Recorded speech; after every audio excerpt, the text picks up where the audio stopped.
Xiaolin awakens in 1980, beside the sister-in-law he buried more than 40 years later. His paralyzed brother plans to die tonight, believing his death will save the starving family. Yet Xiaolin retains decades of hunting, forestry, medical knowledge, and survival experience from his previous life. He knows Deming's paralysis comes from severe malnutrition and exhaustion, not an incurable disease. Proper food, warmth, medicine, and rest can still pull his brother back from death. One captured pheasant soon restores color to Deming's face and strength to his fading voice. That small change proves Xiaolin's second life can overturn the tragedy he remembers. This time, nobody in this frozen house will die because Xiaolin failed them. Moments earlier, Xiaolin opens his eyes after hearing Yanfeng urgently calling his name. She stands beside the heated bed, young, exhausted, and impossibly alive. His final memory is visiting the graves of Deming and Yanfeng as an old man. Grief crushed his chest there before a brain hemorrhage ended his lonely life. Now cracked walls, smoky air, and the bitter northeastern winter surround him again. The calendar has returned to 1980, when every disaster has not happened yet. Deming lies beneath a thin quilt, his body reduced to skin and bone. Even breathing exhausts him, but he forces himself to explain the family's situation. Xiaolin has lost the county construction job Deming borrowed money to secure. The household has almost no grain, no medicine, and no reliable income. Wenyuan's father will never accept a penniless, unemployed man as his son-in-law. Deming quietly asks Xiaolin to care for Yanfeng and the children after his death. That request reveals the exact day Xiaolin has returned to prevent. Tonight, Deming intends to end his life rather than remain a burden. Their parents died when Xiaolin was only 10 years old. Deming took him in, worked like an adult, and raised him without complaint. Yanfeng later joined the family and treated Xiaolin more like a son. He repaid them by drinking, gambling, fighting, and avoiding every responsibility. Deming borrowed 30 yuan to obtain the construction position for him. Xiaolin wasted the opportunity and was dismissed after only 3 careless months. Meanwhile, Deming destroyed his health through hunger, debt, and relentless physical labor. Yanfeng sold the family pig just to repay the money borrowed for Xiaolin. Wolves killed the remaining livestock, leaving the household without food or savings. Deming even refused medicine because every coin was needed by the children. In the previous future, he killed himself before dawn on this very night. The following spring, Yanfeng worked herself to death while supporting everyone alone. Yingying and Xiqing became orphans while Xiaolin carried unbearable guilt for decades. Xiaolin suddenly grips Deming's cold hand before the farewell can continue. He warns that if Deming dies, he will abandon Yanfeng and the children. The threat sounds heartless, but it attacks the one fear Deming cannot endure. His brother can accept personal death, but never danger falling upon his family. Deming's hollow eyes sharpen and his certainty finally begins to crack. Before either man speaks again, little Saicheng appears beside the doorway. The hungry boy quietly asks whether the family has anything more to eat. Yanfeng breaks a coarse corn cake into 4 painfully small pieces. When Xiqing asks for meat, she scolds him because none exists. Xiaolin watches both children accept hunger as though it were perfectly ordinary. Their thin wrists wound him more deeply than any punishment from his previous life. He asks what happened to the pig once raised behind the house. Deming explains that Yanfeng sold most of it to settle Xiaolin's debt. The remaining animal was later taken by wolves during the severe winter. Xiaolin finally understands that his brother's condition can still be reversed. Doctors in his former life explained how starvation and overwork damage the body. Deming needs protein, warmth medication, and months of genuine rest. Xiaolin tells Yanfeng to keep the fire burning while he searches for meat. She immediately objects because darkness and deadly cold cover every nearby mountain road. Xiaolin takes a net and a heavy chopping knife from the storage shed. Those tools seem inadequate, but his most valuable weapon cannot be seen. After losing this family, he spent decades working as a forest ranger.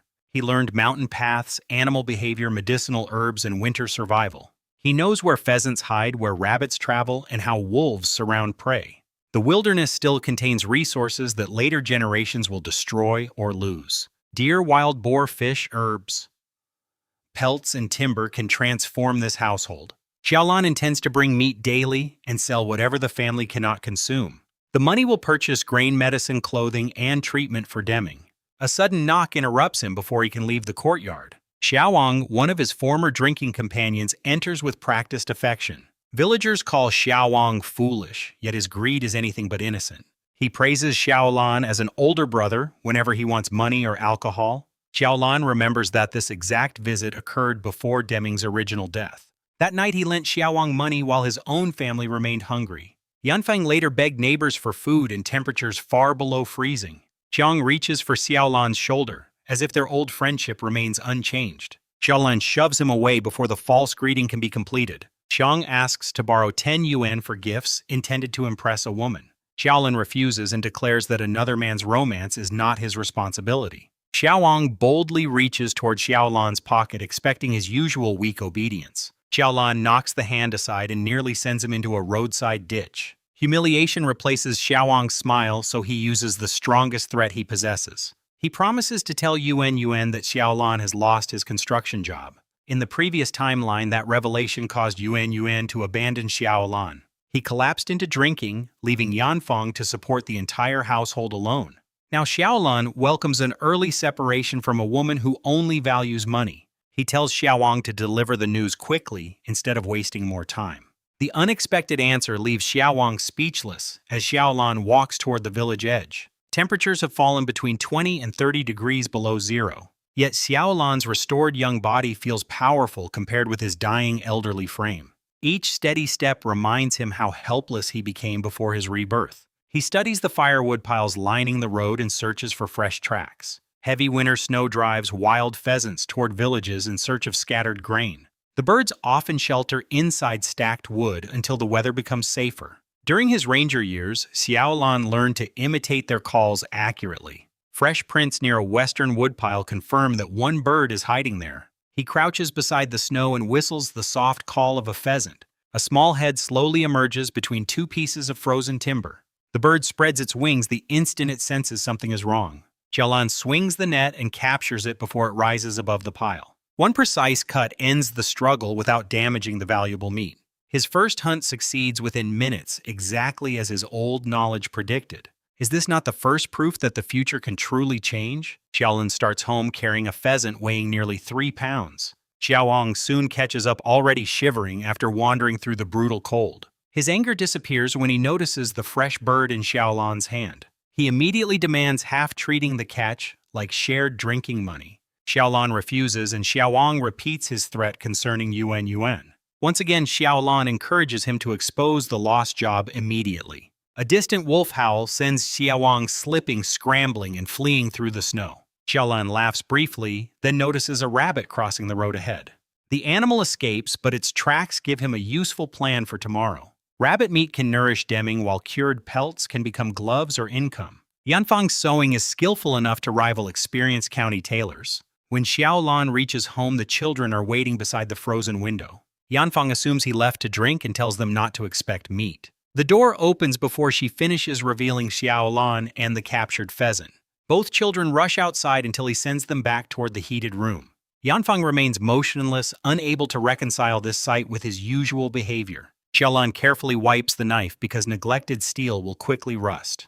He pours boiling water into a basin and begins removing the bird's feathers. The children gather the finest feathers after he promises to make shuttlecocks. A coin, several feathers, and wrapped cloth can become a treasured winter toy. Their excitement shows how rarely anyone has created something especially for them. Xiaolan saves the liver, heart, and gizzard, but discards the dirty intestines. Siking protests because poverty has taught the household to waste absolutely nothing. Xiaolan remembers future reports about parasites and refuses to risk their health. He cuts the pheasant into pieces before allowing Yanfeng to handle the cooking. She chooses a slow stew that produces tender meat and warming broth. While the pot simmers, Xiaolan shapes 2 shuttlecocks with his rusty hands. More than 40 years have passed since he performed this simple childhood task. By the time he finishes, rich steam has filled the tiny house. Yanfeng first carries a bowl to Deming and tears the meat into pieces. She patiently feeds him because he cannot raise himself from the bed. After one bowl, warmth and faint color return to his hollow face. His voice becomes stronger, and Yanfeng silently wipes away sudden tears. This is the first improvement anyone has seen since his paralysis began. Deming receives breast meat because his exhausted body requires proper nourishment. Yanfeng chooses the head and tail, leaving every better portion for others. Xiaolan chews a neck bone and gives nearly everything else to the children. Ying and Xiqing devour the meat, then carefully lick their fingers afterward. That innocent gesture forces Xiaolan to remember every selfish decision he once made. He spent construction wages on alcohol, gambling skewers, and gifts for Yuan. He gave Xiaowang loans while these children survived on coarse grain cakes. They served him food and completed chores without ever receiving his gratitude. Xiaolan accepts that misfortune alone did not destroy this family. His own selfishness helped create the suffering gathered around this table. After dinner, he takes out the 22 yuan from his final paycheck. He gives 20 yuan to Yanfeng and keeps only 2 for immediate expenses. She refuses because she assumes he needs the money for yuan. Xiaolan explains that the household needs coal medicine, grain, and school fees. He firmly places the bills inside her pocket before she can return them. Deming quietly tells his wife to accept this unexpected act of responsibility. Yanfeng begins crying after months of carrying the entire household without help. She sees improvement, though. Experience warns her that Xiaolan may relapse tomorrow. Even temporary relief feels precious to someone who has endured so much alone. That night, Xiaolan cannot forget the children licking grease from their fingers. He enters the shed and searches through old tools beneath accumulated dust. Several pieces of rusty wire can still become effective rabbit snares. He bends them into sliding loops, then quietly leaves through the gate. Deming hears the movement and wonders whether Xiaolan has gone drinking again. Yanfeng checks the empty room and fears his transformation lasted one meal. Nevertheless, she remains awake because wolves have recently approached the village outskirts. Deming also waits just as he did throughout Xiaolan's reckless younger years. After their parents died, he never slept until his brother returned safely. He worked all day, waited half the night, then returned to labor. Those accumulated sacrifices helped reduce his body to its current broken condition. Xiaolan eventually returns after placing 13 snares near likely rabbit paths. Yanfeng only warns him about wolves and never asks where he went. Years of disappointment taught her that questions and arguments changed nothing. Xiaolan enters his room and strikes his own face with an open hand. Had he behaved differently? Deming might never have become this desperately ill. Yanfeng might not have died, and the children might have kept their parents. He owes this household more than apologies can ever repay. His second life must become proof that regret can finally produce action.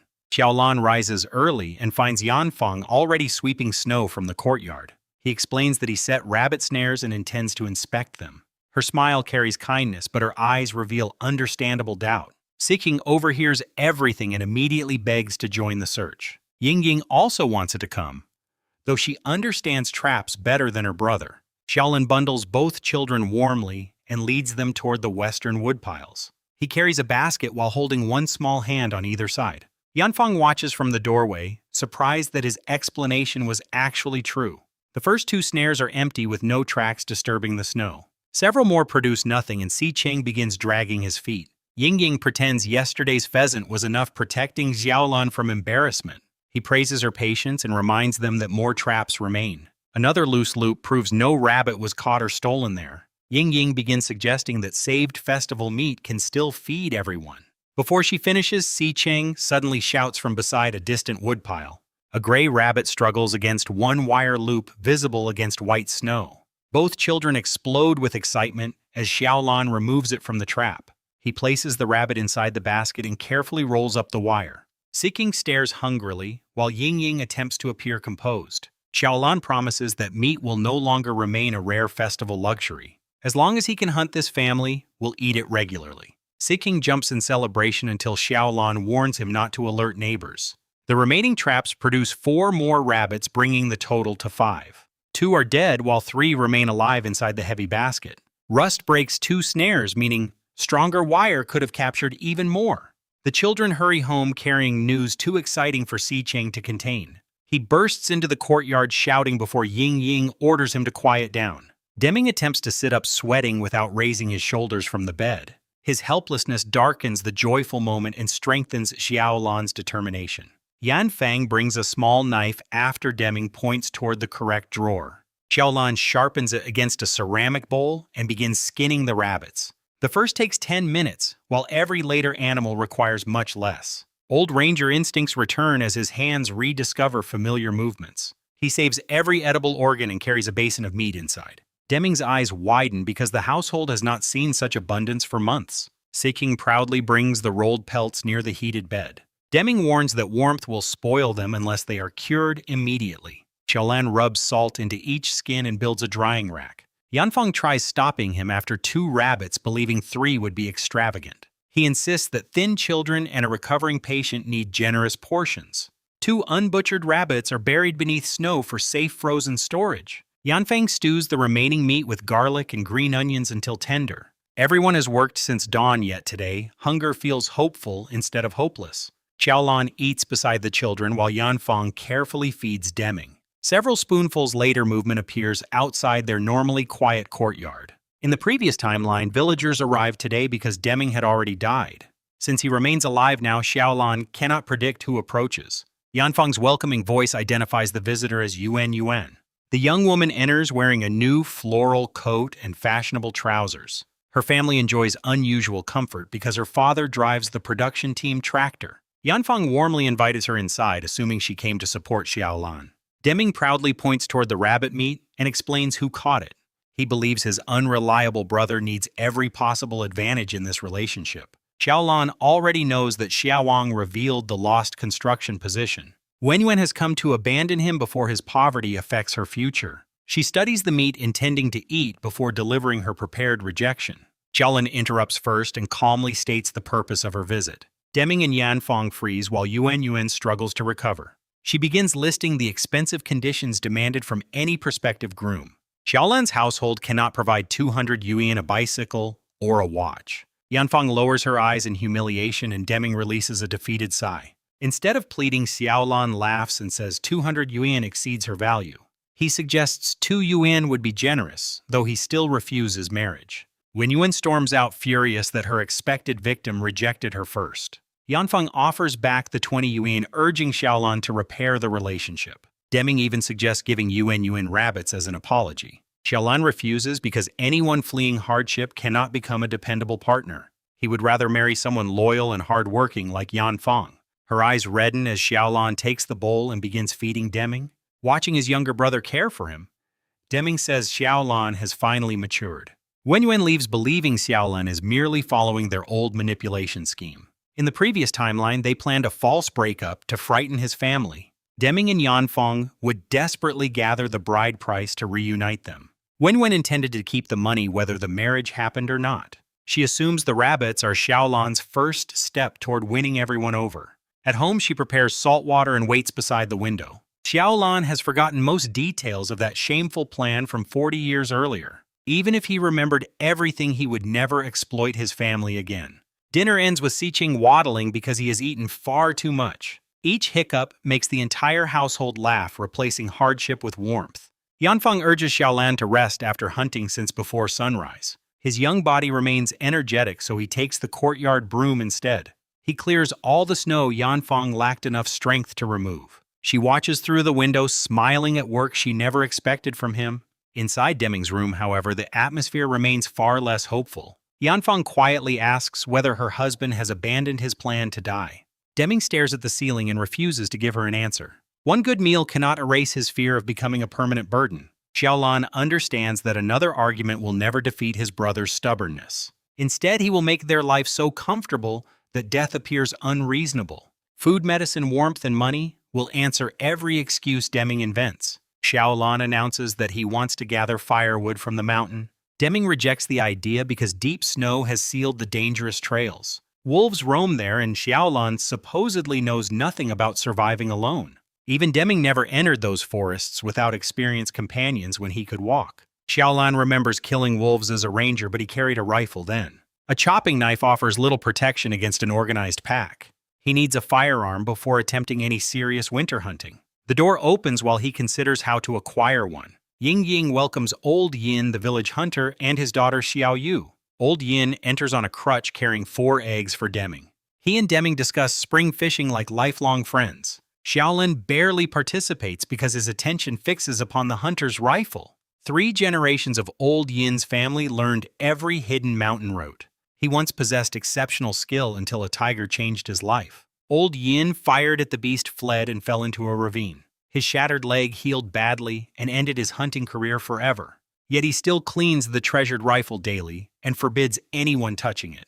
The weapon and Xiao Yu are the 2 treasures remaining in his life. Xiaolan waits until the conversation reaches the condition of the mountain. Old Yin confirms skilled travelers can still pass despite heavy snow. The true danger comes from wolves, bears, and other hungry animals. Xiaolan immediately asks to borrow the rifle for a hunting trip. He offers half of every animal killed as payment. Old Yin refuses before Xiaolan can finish explaining the arrangement. He calls Xiaolan inexperienced and says the wolves would eat him. Xiaolan increases the offer, but the hunter grabs his crutch and retreats. The harder Xiaolan insists, the faster Old Yin leaves the house. Deming explains that nobody has ever been allowed to borrow that rifle. Xiaolan already knows the tragic future created by the weapon remaining unused. Years later, Old Yin becomes seriously ill and requires expensive medicine. Xiao Yu secretly takes the rifle and enters the mountain to hunt alone. She has no wilderness experience and a wolf pack kills her. Searchers recover her body only after the village organizes a rescue party. Xiaolan refuses to allow that future to happen again. For now, however, Old Yin will never trust his current reputation. Xiaolan invents a co-worker whose father supposedly hunts beyond the mountain. He tells Deming these experienced companions will protect him during the trip. The lie reduces his brother's fear enough to make discussion possible. Deming advises borrowing a mule cart from production team leader Lu. He suggests presenting the two stored rabbits as a respectful gift. Xiaolan refuses because those rabbits belong to the children. Yanfeng explains that village equipment cannot be borrowed through friendship alone. The production team owns only several carts and 2 working mules. Every household watches how public resources are distributed and paid for. A useful gift can prevent accusations of favoritism or secret arrangements. Xiaolan understands the logic but still protects the children's food. He searches the shed for another tool that might create value. The net knife pickaxes and farming implements offer no immediate solution. An iron chisel beside the latrine suddenly reminds him of winter fishing. The East River near the village still contains clean and abundant water. Later pollution will poison it, but now fish thrive beneath the ice. Carp, catfish, crucian, carp, and grass carp can all be found there. Xiaolan grabs the chisel pickaxe net and a bamboo basket. He jogs toward the river before anyone can object. After choosing solid ice, he clears snow and checks for dangerous cracks. Falling through would kill him before anyone could provide help. He hammers for more than 40 minutes before opening a fishing hole. Sweat soaks his clothes despite the wind cutting across the river. Oxygen-starved fish will eventually gather beneath the opening for air. Xiaolan lights a small fire and dries his soaked undershirt. 15 minutes later, a dark shape finally appears beneath the water. He plunges the net through the hole and circles below the ice. The weight suddenly increases until both arms strain against the handle. Xiaolan pulls backwards so violently that he lands on the frozen river. 5 palm-sized crucian carp scatter and flap across the snow. A much larger carp has also escaped the net several feet away. He catches it by the gills and laughs at the substantial haul. One large fish cannot support every need, so he continues patiently. Within an hour, the basket contains 13 crucian carp and 8 catfish. 2 large carp, 1 grass carp, and smaller fish complete the catch. There is enough for meals, gifts, and perhaps future sales. Excitement makes Xiaolan forget how thoroughly the cold has entered his clothes. A sudden sneeze and violent shivering finally force him to stop. Before leaving, he packs loose snow into the opening to slow refreezing. He once read that this method leaves the hole easier to reopen. Xiaolan struggles home beneath the basket while his soaked clothing freezes. Yanfeng nearly panics when she sees him stumbling through the courtyard. Her fear changes to astonishment when she discovers the overflowing basket. She scolds him for risking an ice hole where another villager disappeared. At the same time, she strengthens the fire and reheats rabbit stew. Warm broth gradually stops Xiaolan's shaking and restores his fingers. During his absence, Yanfeng and the children studied his rabbit snares. Ying has already understood how the sliding knot tightens around an animal. After warming himself, Xiaolan begins scaling and gutting the river fish. He saves useful fat and swim bladders but discards the intestines. Yanfeng protests because poverty taught her to preserve every edible scrap. Xiaolan insists plentiful catches make parasite risks completely unnecessary. Deming recommends offering the 2 largest carp to team leader Lu. Fish can be replaced while firewood is urgently needed for winter. Xiaolan agrees and buries both carp in snow to preserve freshness. Yanfeng asks to join the next fishing trip and help store food. Siking immediately begs to come despite the danger frightening his mother. Xiaolan allows both children if they remain far from the opening. After lunch, the 4 return carrying baskets, tools, and the net. Only a thin crust covers the hole, proving Xiaolan's snow method worked. He breaks it easily and lights another warming fire nearby. Yanfeng tries the net first, but cannot identify movement beneath the water. Xiaolan waits until Siqing excitedly announces a fish below. Ying scolds him for making enough noise to frighten everything away. The first attempts produce only small fish with little market value. Yanfeng remains grateful, though Xiaolan is already calculating income. A large carp can sell for far more than many tiny fish. Something heavy suddenly strikes the submerged net with tremendous force. Xiaolan braces his feet and orders everyone away from the edge. The net breaks the surface and throws him backward once again. A huge carp crashes onto the ice beside another large fish. Smaller catches scatter around them while the children scream with delight. The success energizes everyone, and Yanfeng soon learns to scoop effectively. They alternate between fishing and warming themselves beside the fire. Ying and Siqing carry each catch toward the distant basket. By sunset, the basket becomes too heavy for one-handed lifting. Ying reveals that Yanfeng caught more than Xiaolan's morning haul. They return home stiff with cold, but laughing about the abundance. After warming themselves, Yanfeng urges Xiaolan to visit Lu quickly. She tries replacing the morning carp with even larger afternoon fish. Xiaolan refuses because the best food should remain with the family. Two reasonable gifts show respect without creating impossible future expectations. He carries the selected carp toward Lu's house before darkness. Team leader Lu assumes Yanfeng caught them and orders Xiaolan home. Xiaolan explains that plenty remain and that he needs a mule cart. Lu calls the mountain trip reckless because wolves and tigers roam there. Xiaolan repeats his invented story about the experienced hunter father. He also admits that the construction crew recently dismissed him. Lu angrily recalls how much Deming sacrificed to secure that position. Xiaolan listens without arguing because every accusation is deserved. His calm acceptance surprises Lu more than the fish. In previous years, Xiaolan ignored advice or walked away from lectures. Lu offers personal firewood instead of lending production team equipment. Xiaolan declines because responsibility requires solving the problem himself. When Lu explains public equipment requires payment, Xiaolan asks the full price. Winter labor counts double while 1 mule equals 10 workers. The complete rental costs 20 work points worth 1 yuan and 40 fen. Lu offers a discount because Deming's household is struggling. Xiaolan refuses, knowing favoritism would create problems for later borrowers. Lu looks at him with genuine respect and prepares an official slip. He invites Xiaolan to call him older brother instead of team leader. Lu's wife accepts the fish, while pretending such generosity is unnecessary. Once Xiaolan leaves, she predicts another irresponsible drinking trip. Lu disagrees because the old Xiaolan never paid fairly. He decides to visit Deming tomorrow and examine what has changed. Xiaolan returns home, selects another fish, and walks toward the stable. Old Yang lives there alone while caring for the production team animals. He has lost 5 brothers and possesses no wife or children. Xiaolan gives him the fish and presents Lu's cart authorization.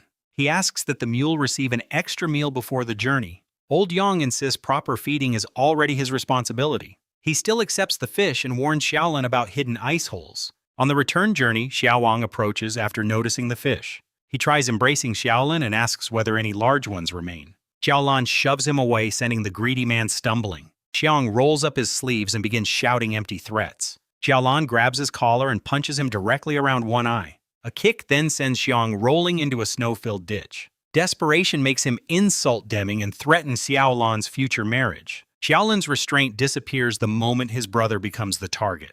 He takes a thick stick and swings toward Xiaowang's head. Xiaowang blocks with both arms and collapses into the snow. Old Yang rushes from the stable and restrains Xiaolan. Feeling protected, Xiaowang continues insulting Deming from a safer distance. Xiaolan hurls the stick and strikes his calf as he escapes. Xiaowang falls face first, then limps toward Yuan's home. Old Yang warns Xiaolan not to destroy his future over worthless troublemakers. Xiaolan answers that he deliberately avoided causing lasting injury. His improving family matters too much for complete loss of control.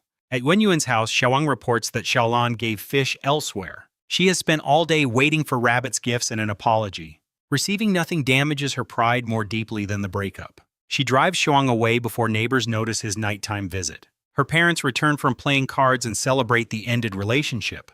Yuan demands rabbit meat, forcing her father into the cold. They return empty-handed after learning that hunting requires actual skill. Xiaolan says nothing about the fight when he reaches home. He washes his hands and helps clean 3 basins of fish. Yanfeng attempts to reimburse the cart rental from household money. Xiaolan explains that his remaining 2 yuan already covered the charge. He describes Lu's discount offer and why accepting it would be unfair. Deming listens as his brother demonstrates unfamiliar judgment and discipline. Dinner includes stewed carp and bowls of nutritious fish, swim bladders. Xiaolan feeds Deming first, allowing Yanfang to eat immediately. Deming complains that his working hands are useless while lying flat. Every attempt to feed himself causes broth and food to spill. That frustration gives Xiaolan an idea inspired by his later life. He borrows scrap paper and a pencil from Ying Ying. Without explaining, Xiaolan spends an hour drawing beside the oil lamp.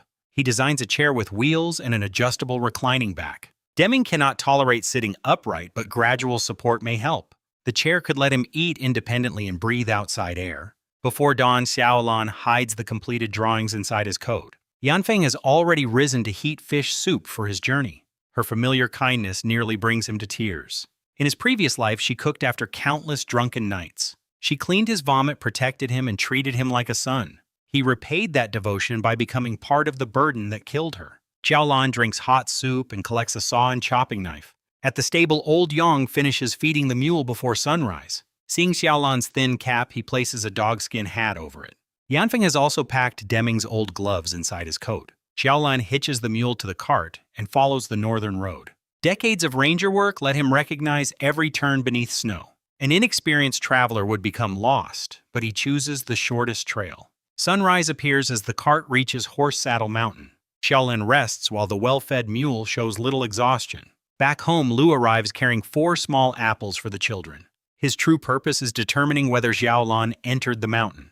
Lu's wife spent the night predicting another drinking trip. Xiaowang's absence from the village shop makes her theory seem possible. Deming and Yanfang defend Xiaolan, describing his hunting and work. Old Yang unexpectedly enters before Lu decides what to believe. He reveals that Xiaolan beat Xiaowang beside the stable. Deming and Yanfang stare in shock because Xiaolan mentioned nothing. Old Yang explains that Xiaowang insulted Deming before the violence. Lu erupts with anger and wants to confront the troublemaker. Deming stops him, unwilling to let another person suffer for him. His instinct to avoid burdening others frightens Yanfang more than the insult. She privately reveals Deming's recent suicide plan to Lu.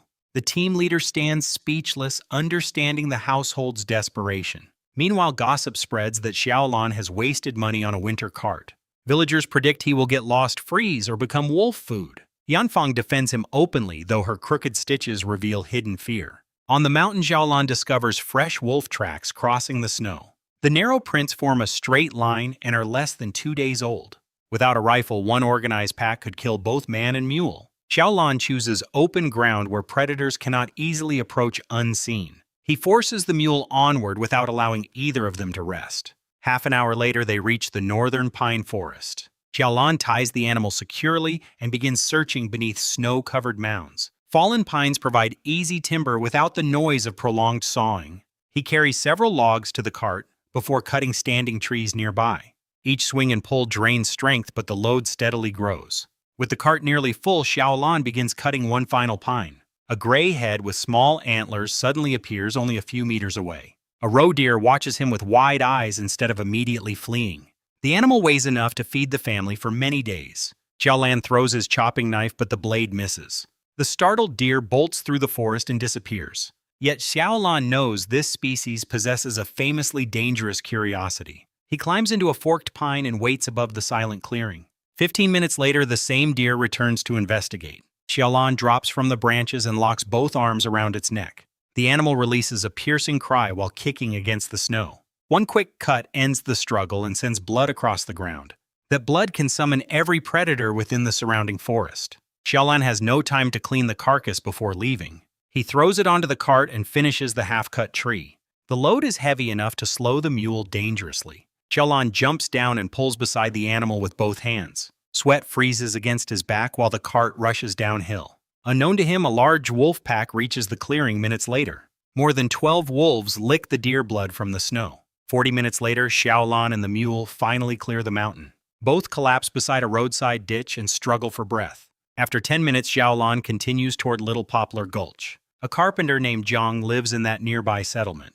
Xiaolan presents the detailed wheelchair plans drawn the previous night. The unusual design contains wheels and a backrest that can recline. Deming will not need to sit upright or endure pressure on his spine.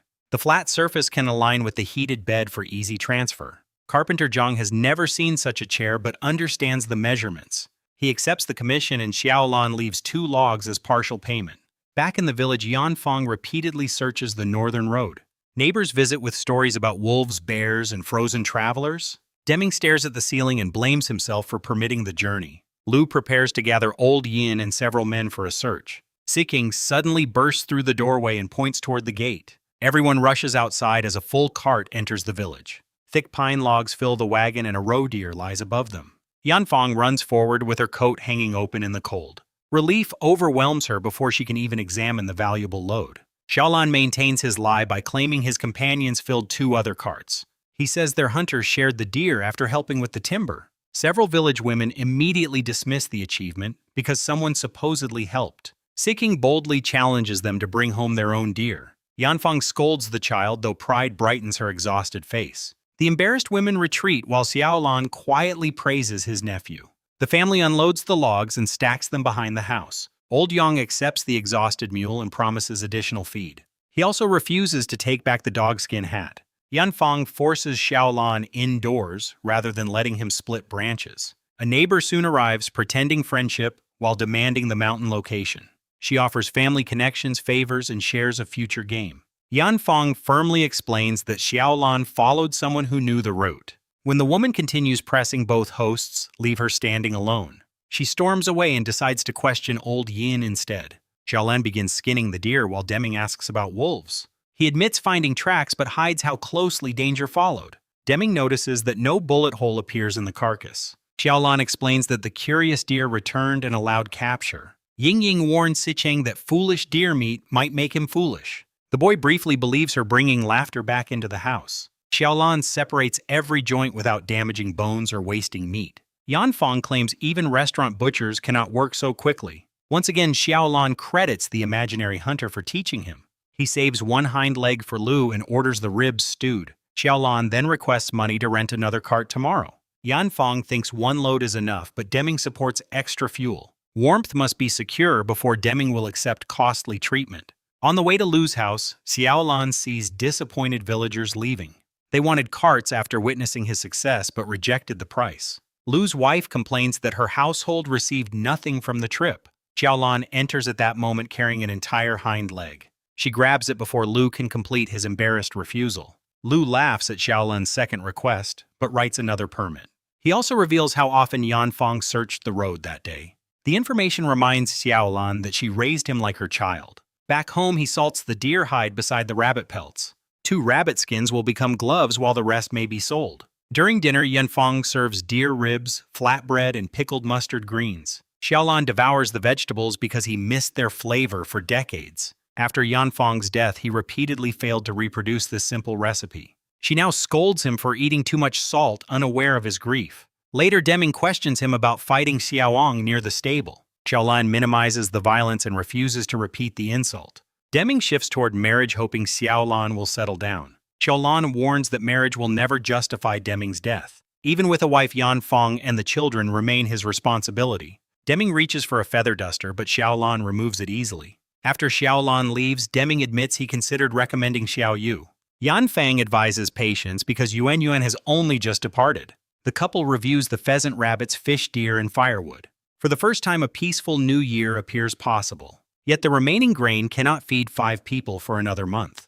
Yanfeng hides the shortage rather than burden Xiaolan further. Before dawn, she again prepares hot food for his second journey. Xiaolan chooses a longer route to avoid yesterday's fresh tracks. 2 hours later, he reaches another section of the pine forest. Fallen trunks and selected trees soon fill the second cart. Instead of leaving, Xiaolan searches for the deer's shelter. Fresh wolf prints cover the place where blood soaked the snow. The mule suddenly refuses to advance and backs away. Xiaolan turns and finds an injured wolf crouching behind him. The animal launches toward his throat before he raises the knife. He blocks the jaws sideways and throws the wolf away. A broken hind leg and bleeding eye reveal an earlier fight. Xiaolan secures the mule and faces the circling predator alone. The wolf moves low, waiting for him to expose his back. Xiaolan pretends to look away and deliberately offers an opening.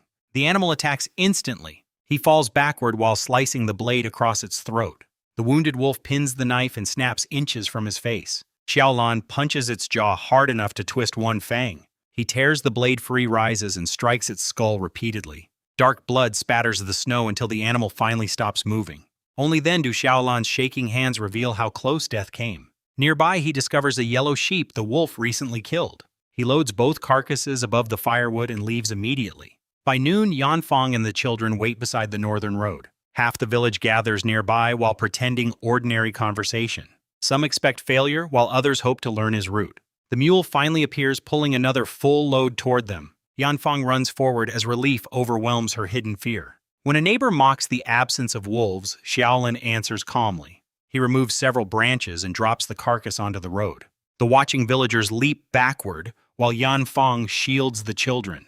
Xiaolan explains that the wolf was injured, though its skull reveals combat. He then uncovers the sheep taken from the predator. Villagers who mocked him hurry toward Lu, seeking the remaining carts. Xiaolan now possesses enough firewood to survive the whole winter. He saws and stacks branches while Yanfeng checks him for wounds. Deming demands that he stop entering the mountains. Xiaolan insists experience protects him and again mentions the imaginary hunter. The storage crock is already packed with rabbits, fish, and venison. There is no safe room for an entire wolf and sheep. Xiaolan decides to keep good cuts and sell everything else. Yanfeng doubts villagers will pay 6 or 7 mao per jin. Xiaolan explains that local slaughtering season has already ended. Meat is scarce, winter roads are dangerous, and county prices are high. He skins both animals while Yanfeng divides the meat. Xiaolan saves the sheep horns because they possess medicinal value. A table in the courtyard becomes the household's first meat stall. Lu announces the sale 3 times through the village loudspeaker. Before Xiaolan returns, buyers already crowd around Yanfeng. He restores order by demanding one line and weighing requests carefully. Most villagers purchase small portions, yet the crowd empties the table. Yunyuan's father requests a discount because of their supposed relationship. Xiaolan publicly states that the engagement has completely ended. The humiliated man retreats while neighbors whisper about the rejection. A traveling trader offers almost nothing for hides and sheep horns. Xiaolan recognizes the deception and refuses to sell them. Within half an hour, every available piece of meat disappears. Yanfeng beams because demand exceeded what she considered an impossible price. The crumpled bills prove hunting can fund medicine, not merely meals. Xiaolan reserves part of the income for grain and Deming's treatment. Dr. Shen examines Deming and confirms his condition can improve. She prescribes injections, nutrition, warmth, and continued rest. Deming initially refuses because treatment will consume precious household money. Xiaolan places the hunting income before him and destroys that excuse. How can Deming call himself a burden when his recovery motivates everything? The first injection causes discomfort, but Deming's strength continues returning. Within days, he can shift slightly and push with his arms. Xiaolan travels to the county with fish pelts and preserved goods. He avoids official attention and sells quickly through the informal market. Grain, flour, rice, clothing, school supplies, and household necessities replace alcohol. Yanfeng receives a bright red coat, finer than anything she owns. Deming receives warm clothing suitable for leaving the bed someday. The children stare silently at gifts they never dared request.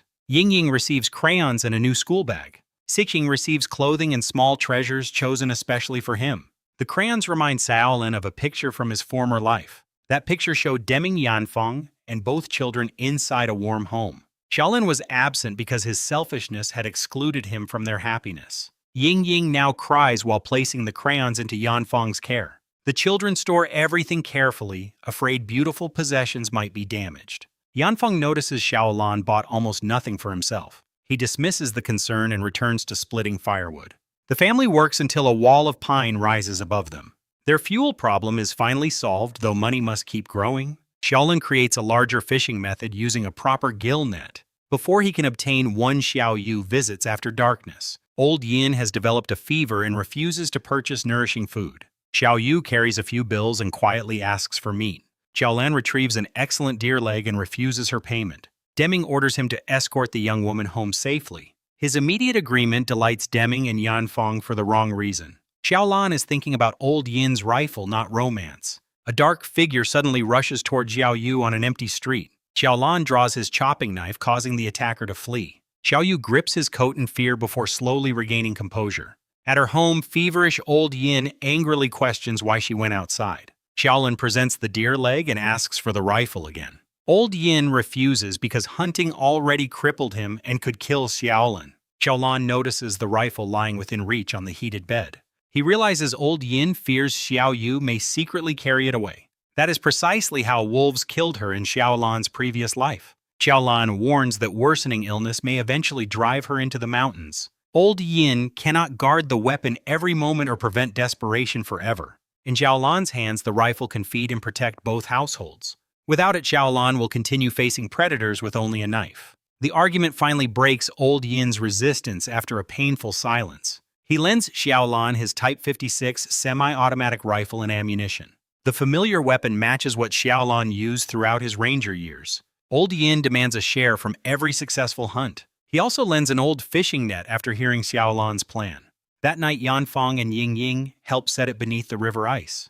3 ropes hold the net where oxygen-starved fish approach the opening. Before sunrise, the net produces enough fish for another market trip. Xiaolan's earnings rise while Deming's injections continue strengthening his body. Yet success also awakens jealousy among people who once mocked him. Several villagers follow his routes hoping to copy his mountain harvest. Their inexperience soon proves that Xiaolan's success never came from luck alone.